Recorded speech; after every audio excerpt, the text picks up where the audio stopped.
Evangelio de Lucas capítulo número 12 versículos 13 al 32.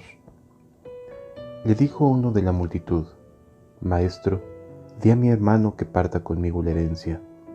Mas él le dijo: Hombre, ¿quién me ha puesto sobre vosotros como juez o partidor? Y les dijo: Mirad y guardaos de toda avaricia, porque la vida del hombre no consiste en la abundancia de los bienes que posee. También le refirió una parábola diciendo: La heredad de un hombre rico había producido mucho, y él pensaba dentro de sí diciendo: ¿Qué haré porque no tengo dónde guardar mis frutos? Y dijo: Esto haré: derribaré mis graneros y los edificaré mayores, y allí guardaré todos mis frutos y mis bienes. Y diré a mi alma: Alma, muchos bienes tienes guardado para muchos años. Repósate, come, bebe, regocíjate. Pero Dios le dijo: Necio, esta noche vienen a pedir tu alma, y lo que has provisto, ¿de quién será? Así es el que hace para sí tesoro, y no es rico para con Dios. Dijo luego a sus discípulos: Por tanto os digo, no os afanéis por vuestra vida, qué comeréis, ni por el cuerpo, qué vestiréis. La vida es más que la comida y el cuerpo que el vestido. Considerad los cuervos que ni siembran ni siegan, que ni tienen despensa ni granero, y Dios los alimenta. ¿No valéis vosotros mucho más que las aves? ¿Y quién de vosotros podrá con afanarse añadir a su estatura un codo? Pues si no podéis ni aun lo que es menos, ¿por qué os afanáis por lo demás? Considerad los lirios, cómo crecen, no trabajan ni hilan, mas os digo que ni aun Salomón con toda su gloria se vistió como uno de ellos. Y si así viste Dios la hierba que hoy está en el campo, y mañana es echada en el horno, ¿cuánto más vosotros, hombres de poca fe? Vosotros pues, no os preocupéis por lo que habéis de comer, ni por lo que habéis de beber, ni estéis en ansiosa inquietud, porque todas estas cosas buscan las gentes del mundo, pero vuestro Padre sabe que tenéis necesidad de estas cosas. Mas buscad el reino de Dios y todas estas cosas os serán añadidas. No temáis, manada pequeña, porque a vuestro Padre le ha placido daros el reino. No temáis, manada pequeña. Qué expresión tan llena de ternura, tan llena de amor, de paternalismo, una expresión que te deja saber qué tan vulnerables podemos ser a veces como cristianos, como familias que estamos buscando el reino de Dios y su justicia. La expresión me hace sentir a mí como tierna, una expresión como tierna, como amable, como protectora, de no tener temor, aunque seamos poquitos. Estamos en medio de un ambiente en el cual las tensiones, la maldad, todo crece de manera desmedida, todo crece de manera abrumadora, y cada vez nos vamos haciendo como más pequeños en medio de un mundo tan caótico, tan lleno de inmoralidad. Y la Biblia me dice: no tengas miedo. A lo mejor puede ser una persona, 2 personas, 3 personas, una familia, qué sé yo, pero veamos la ternura con la que Jesús nos está diciendo: no tengas miedo, manada pequeña, porque a vuestro Padre os ha placido daros el reino. Es decir, nos ha abierto los cielos, de verdad, hermanos, nos ha abierto los cielos, nos está tomando en cuenta, nos está considerando para su obra, nos está llamando, nos está diciendo de manera bien tierna: no tengas miedo, manada pequeña, porque a vuestro Padre le ha placido daros el reino. Y entonces nos hace pensar en el siguiente texto, que dice: por tanto, vended lo que poseáis, ¿no? Vende lo que poseéis, como diciéndonos: no te quedes con nada aquí en la tierra, no te aferres, despoja en tu corazón de cosas terrenales, de cosas pasajeras, de cosas vanas. Despójate, te ha dado el reino de los cielos Dios. No tengas miedo, despójate, Atrévete a hacer cosas para el reino de Dios y su justicia y dad limosna. O sea, qué hermoso que lo que Jesús me está diciendo es: confía, confía, manada pequeña, no tengas miedo, despójate, atrévete a dar limosna, atrévete a darte por el necesitado, haceos bolsas que no se envejezcan, tesoros en los cielos donde no entra el ladrón ni la polilla destruye. ¿Cómo podemos hacernos bolsas en los cielos? ¿Cómo podemos hacer cosas que se vean reflejadas en el reino de los cielos si no es a través de despojarse a uno mismo, de no tener miedo, de comprender que nos ha sido entregado el reino de los cielos de manera inmerecida y solamente porque Dios desea y quiere y le ha placido, se complace en que a estas personas, a nosotros, en este tiempo, con nuestras debilidades, con nuestras limitaciones, con nuestras incapacidades, nos ha concedido el reino de los cielos. De verdad, aprendamos, disfrutemos, atrevámonos a despojarnos, a ir a más en la fe cristiana. Porque donde está vuestro tesoro, allí también estará vuestro corazón, dice la Escritura. Porque donde tengamos lo más valioso, las decisiones que tomamos las tomamos en función de lo más importante que tenemos, de lo más valioso, de lo que nuestros pensamientos predominan. Por eso es bien importante lo que Jesús nos está diciendo aquí: despójate, coloca tu mirada en el reino de los cielos, no tengas miedo. No tengas miedo de qué va a pasar el día de mañana. No tengas miedo de qué va a suceder. Despójate, da limosna, atrévete a hacer cosas para el reino de los cielos, porque donde está tu tesoro, ahí también estará tu corazón. No hagas tesoros aquí en la tierra, no pienses en cosas en metas terrenales, piensa en metas eternas. Pon tu expectativa en lo eterno, en lo grande, en lo glorioso de Dios, no en las cosas pasajeras. Es lo que la Escritura nos está tratando de transmitir por medio de estos pasajes. No tengamos miedo, manada pequeña. Despojémonos, atrevámonos, seamos atrevidos, con un santo atrevimiento, y Dios nos va a estar ayudando. Jesús aquí nos da un ejemplo de un corazón avaro y nos hace entender que este personaje que está a punto de describir, no se nos dice específicamente cómo es que obtuvo su riqueza, pero se nos dice que ya era un hombre rico. O sea, no es alguien que de pobre pasó a tener holgura o cierta abundancia, no. Este hombre, nos dice la Escritura, que ya era un hombre rico, o sea, ya tendría y tenía la posibilidad de poder estar desahogado en su vida. Sin embargo, le empieza a ir bien. Aún encima de su riqueza le empieza a ir bien, su tierra comienza a dar frutos, sus cosechas son abundantes y comienza a tener muchos frutos de sus tierras. Y entonces lo que hace es pensar en guardar, en atesorar, en tener más de lo que necesitaba realmente. Y el corazón de un avaro tiene esta característica. Siempre cree que necesita más, siempre piensa que requiere más de las cuestiones materiales. En este caso ni siquiera estamos hablando de dinero, estamos hablando de frutos de la tierra, es decir, había tenido una muy buena cosecha y ello implicaba poder tener muy buenas negociaciones, muy buena seguridad hacia adelante, pero esto se aplica a todos los bienes materiales que podamos tener. La Biblia aquí a mí me enseña que estemos contentos con lo que Dios nos ha brindado, que seamos personas con un corazón que no desee más de cuestiones materiales o terrenales, sino que sepamos ser agradecidos y vivir dignamente con lo que Dios nos ha concedido tener.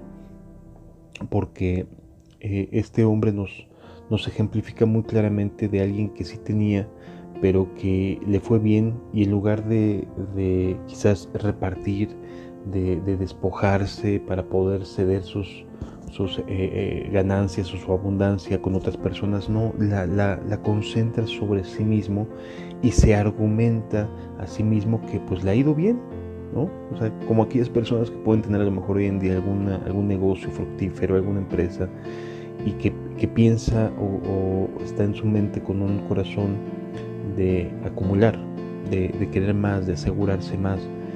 Y la verdad es que es un corazón avaro aquel que busca una seguridad en las cosas terrenales y en los bienes de este mundo, en lugar de asegurar su vida en Dios y en la eternidad que Dios le puede ofrecer. De tal manera que el corazón del avaro es así, no necesariamente puede ser alguien que tenga los miles o los millones, sino que es una persona que quiere estar siempre teniendo este grado de seguridad o de abundancia. Por lo tanto, aquí las Escrituras nos enseñan que Dios le llama necio a un corazón que piensa en que su seguridad y que su vida en adelante está garantizada solamente porque tiene algo. Finalmente Dios le dice: necio, esta noche vienen a pedir tu alma. O sea, ese día este hombre podía morir, esa noche iban a pedir su alma. ¿Y de qué le servía haberse dicho a sí mismo, pues ya tengo suficiente, o voy a construir esto, voy a hacer aquello, y mañana haré esto otro? Y es decir, estar como siempre pensando en cuán rico soy, cuán abundante, cuánto bien he tenido, ¿no? Sino que más bien estemos pensando, y lo que quiere Jesús es que nos concentremos en la eternidad, que estemos conscientes todo el tiempo de que estamos aquí de paso, que no somos personas que vayamos a permanecer en esta tierra, sino que somos ya seres eternos. Tú y yo, ya por el hecho de haber nacido, ya somos seres eternos y tenemos por lo tanto un destino eterno. Somos creación, somos criaturas que ya tenemos una vida que va a ser o eterna con Dios o eterna lejos de Dios. Aquí ya no existen dos tipos de personas, sino más bien es que ya somos eternos, ya tenemos una vida que será eterna, y la diferencia la va a marcar dónde vamos a pasar esa eternidad. Entonces, qué importante es que este lapso de tiempo, este efímero momento de la vida, sepamos, conozcamos a Dios, sepamos que vale la pena pasar la eternidad en su presencia y no lejos de su presencia. Este hombre esta noche iban a pedir su alma y había un descuido completo de la eternidad en su corazón. Él estaba viendo sus bienes materiales, él estaba viendo lo que tenía de frente, lo que tenía en su mano, cómo le había ido, lo fructífero que le iba en su empresa, en sus negocios, etc. Y no estaba pensando en lo más importante, que tiene que ver con la eternidad. Amado hermano, amada hermana, discípulo de Cristo, tú y yo ya somos seres eternos. Este cuerpo va al polvo, pero tu alma es eterna. Aquí el asunto es en dónde vamos a pasar y cómo vamos a pasar esa eternidad. Eso es por lo que estamos luchando el día de hoy. Después de esta parábola acerca del corazón avaricioso, voltea con sus discípulos, obviamente queriéndolos instruir, queriéndoles enseñar, que su mente se concentre en las cosas de Dios, en las cosas eternas, y les dice: por nada estáis afanosos.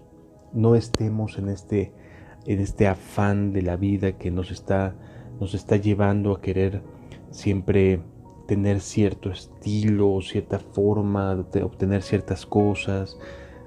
Que tengamos cuidado, que nuestra vista no se desvíe tras lo pasajero o lo terrenal. Por nada estéis afanosos. La palabra afán en el griego significa básicamente inquietud vehemente o pues sí, un estado de ansiedad por tener, ¿sí?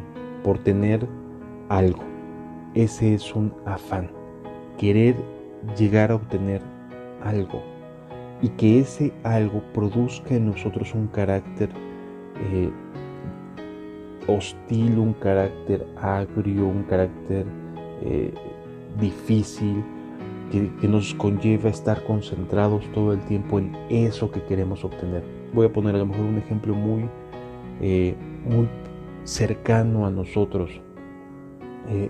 Hay personas que se afanan por querer tener construcciones de iglesias, de locales, y ponen en su corazón este afán esta ansiedad, este estado del corazón que desea y que quiere un local en específico y con estas características. Y entonces todo el tiempo está girando su corazón en torno a esta situación, a esto que él desea, a este afán. Porque los afanes no necesariamente tienen que ver o no siempre son con relación al dinero por sí mismo. A lo mejor puede convertirse en un afán algo legítimo o lícito.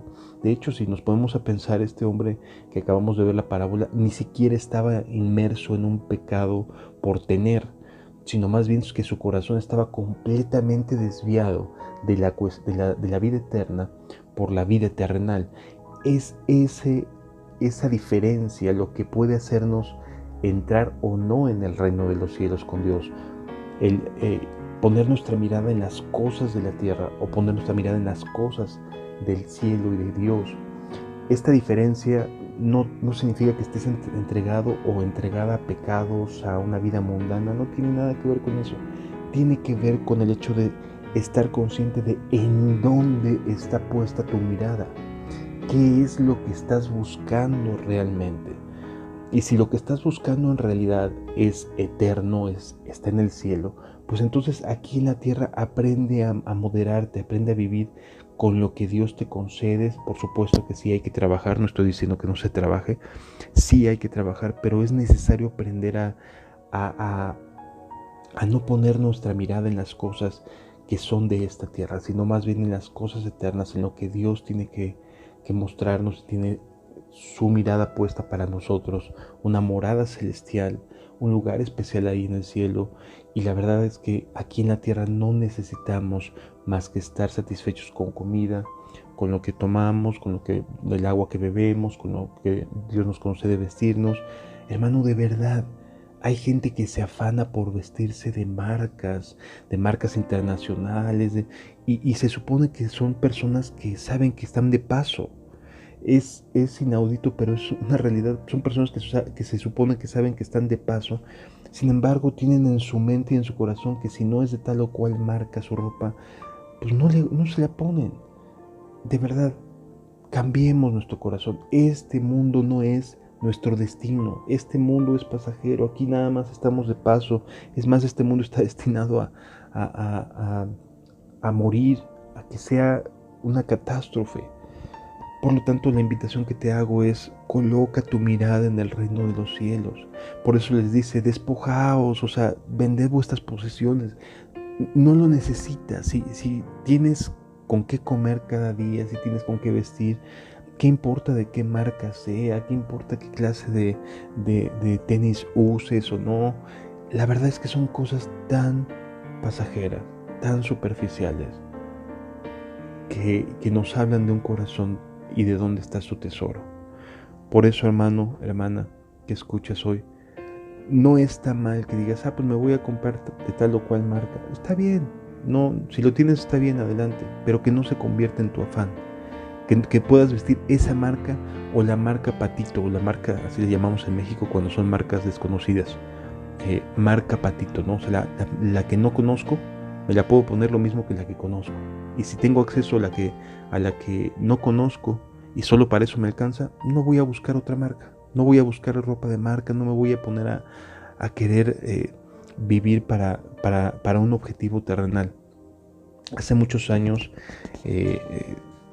me tocó platicar con una persona. Era un vendedor de distintos libros y de algunas cuestiones así, y me tocó platicar con él, y él me decía que tenía un único objetivo en su vida: trabajar para poder viajar a Walt Disney. La verdad es que me llenó de tanta compasión el hombre, que le dije: ¿de verdad es todo lo que aspiras? O sea, y si no lo tienes, ¿ya no te sientes realizado? Y en serio, hermanos, hay personas, y inclusive personas cristianas, que tienen su mirada puesta en las cosas de aquí, de la tierra, que no ven más allá de lo que puedan poseer aquí en la tierra.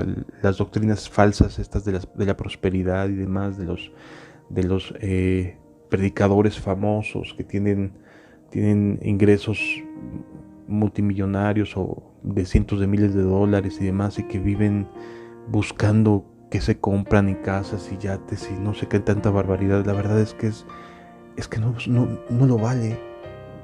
Son así como este hombre, eh, que no saben cuándo vienen a pedir su alma y lo que han tenido, de qué les va a servir, porque no estarán con Dios.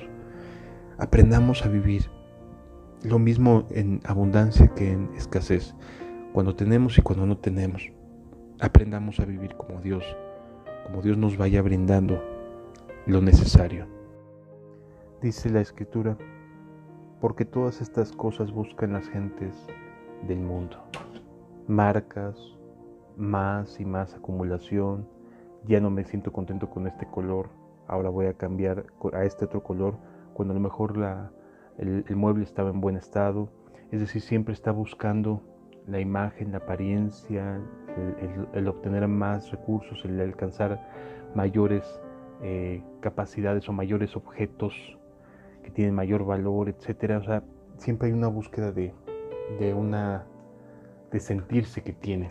Hay personas que de verdad buscan de esa manera la vida, que no saben estar contentos con nada, que siempre hay algo que les hace ruido, que les provoca insatisfacción.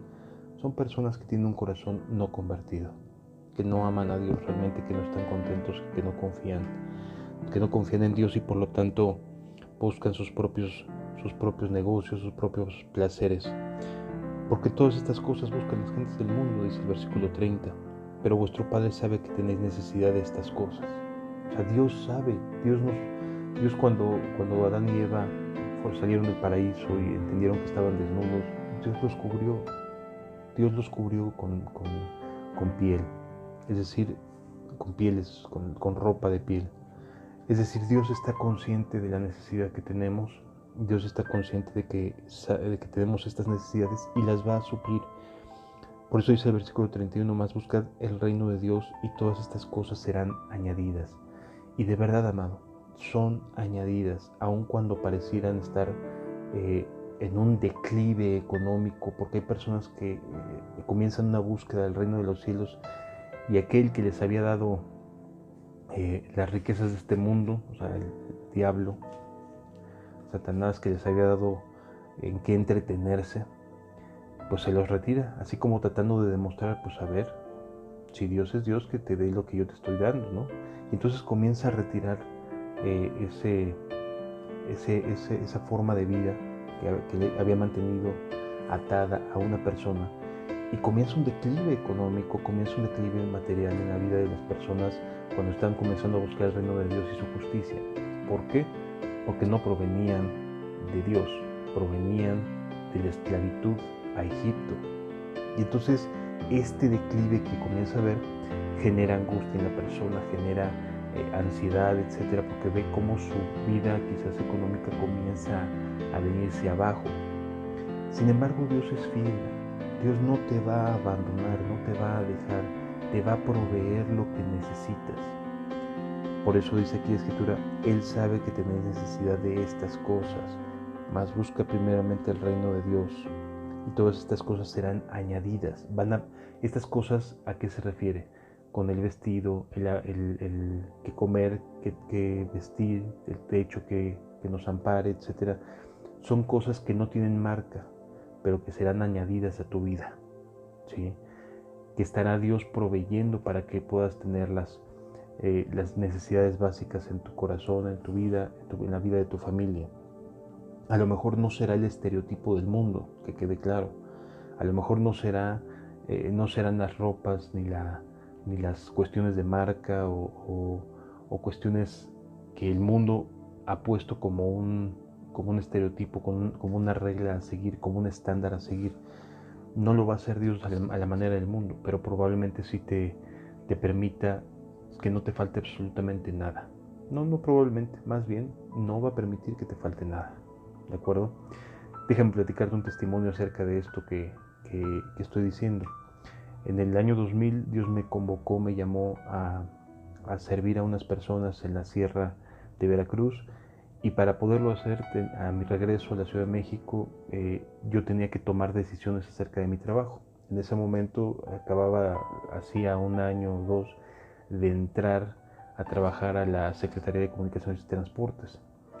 Y a los 2 años de haber entrado, Dios me convoca a ir a seguirlo ahí a la Sierra de Veracruz para atender a unas personas, para servirlo.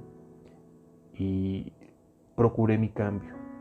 Traté de buscar con mis jefes que me concedían el cambio al centro SST Veracruz, es decir, a la delegación que tiene la dependencia en Veracruz, pues para poderme llevar mi trabajo, para poderme llevar mi chamba a esta ciudad y desde ahí poder continuar con mi actividad misionera que Dios me estaba encomendando. Entonces se cerraron las puertas con mis jefes, me dijeron de plano que no me iban a ayudar, y entonces tomé una decisión que fue un acto completamente de locura, pero es una de las cosas más locas y benéficas que he hecho en toda mi vida, además de seguir a Dios, porque decidí renunciar a mi trabajo. Muchas personas buscan trabajar en el gobierno por las garantías, por la seguridad que brinda, y en aquel momento yo tenía esa oportunidad y estaba dentro del gobierno. Sí, es cierto, tenía una plaza de confianza, es decir, no tenía una plaza sindical. Para que me puedan entender bien, no era que tuviera una plaza que me garantizara inamovilidad, como las plazas sindicales o de base, decimos en México, tienen. Entonces, pero yo tenía un trabajo en el gobierno y eso era una garantía, eso era un grado de seguridad. Entonces, decidí renunciar para poder seguir a Dios a donde me estaba pidiendo que fuera. Y así lo hice. En ese momento, dentro del gobierno federal, había un programa de adelgazamiento del gobierno, es decir, querían tener menos personal trabajando, y lo que hacían era iniciar una especie como de programa de que si tú te incorporabas al retiro voluntario, el gobierno te decía, bueno, yo te pago lo que es conforme a la ley, te doy un dinero extra, una plata extra, por animarte a renunciar. Entonces, voy con mis jefes y digo, saben que me quiero adherir al programa de retiro voluntario. O sea, literalmente voy a renunciar a mi trabajo. Y para mi sorpresa, mis jefes me dijeron no, porque tenían que autorizar ellos el retiro voluntario. Y me dijeron no, o sea, era un no te vas y no te vas. Y recuerdo que en aquel momento le dije que era mi jefe inmediato, le digo, es que eso no lo deciden ustedes, lo decide Dios, que es a quien voy a servir.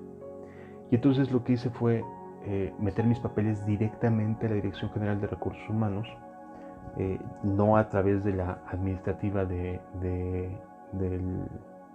órgano interno de control, que era donde estaba trabajando en ese momento, sino que me fui directamente a Recursos Humanos y metí mis papeles. Y me incorporé al programa de retiro voluntario brincándome a mis autoridades inmediatas. Eso les molestó muchísimo, bueno, me dijeron que me iba a ver muy mal, ¿no?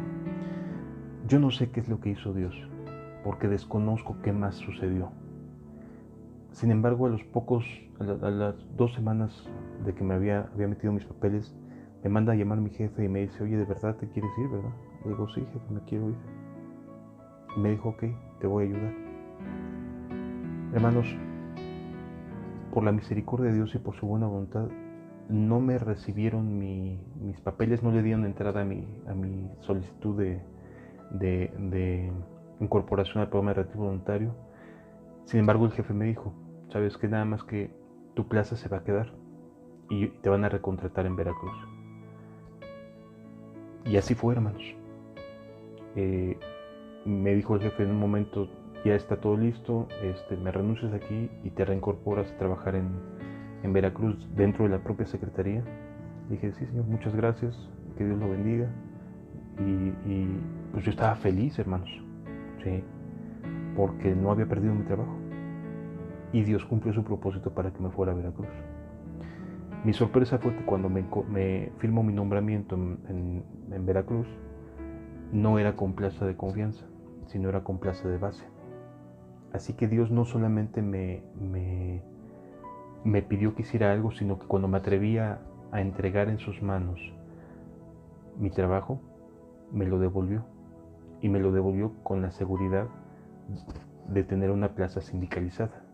Y por eso hasta el día de hoy, después de 20 años, trabajo en la Secretaría de Comunicaciones y Transportes, porque Dios no quiso que yo renunciara a este trabajo, sino que a través de este trabajo obtuviera los medios para poder sostener a mi familia y no ser gravoso a nadie de la iglesia, ni a las iglesias a las que me ha permitido servir, ni a los grupos donde Dios me ha permitido tener como hermanos. He sido gravoso para nadie. Entonces, ¿a qué voy con esto? ¿O qué trato de transmitir con esto? Que a veces sí nos lleva al punto de Dios de tener que renunciar, pero definitivamente es lo mejor que podemos hacer. No tengamos miedo, manada pequeña, porque a nuestro Padre le ha placido darnos el reino. Avancemos en la dirección que Dios quiere. Ciertamente, no de manera lujosa. El salario que tengo, por ejemplo, en la secretaría no es lujoso, no es que me dé para vivir. Tengo que buscar otros medios para poder sumar. Pero de que Dios ha sido fiel, en todo momento ha sido fiel y lo va a seguir siendo contigo. Espero que te sea de bendición y que Dios te bendiga.